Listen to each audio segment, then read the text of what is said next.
जैन मित्रांनो, मी सरपंच दीपक कोळी. हे विषयतः Indian spectacled cobra म्हणजे मराठीमध्ये याला नाग या नावाने ओळखतात. आता थंडीचा महिना संपला आहे. आता शक्यतो आता जास्त करून साप बाहेर येतील. बघायला भेटेल तुम्हाला नाग म्हणजे विषारी असतो.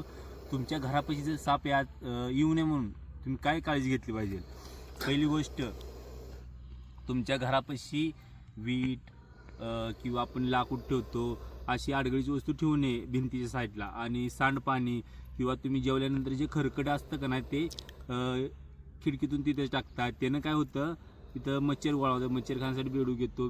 बेडकाला खाण्यासाठी साप येत असं जर साप तुमच्या घरापाशी येऊ नये म्हणून तुम्ही काळजी घेतली पाहिजे. आणि जर चुकून जर साप आला तर त्याला न मारता तुम्ही जवळच्या सर्पमित्रांना कॉन्टॅक्ट करा, जेणेकरून हे घेऊन जातील. आणि मित्रांनो, माझा जर हा व्हिडिओ तुम्हाला आवडला असेल तर व्हिडिओला लाईक आणि शेअर सबस्क्राईब नक्की करा.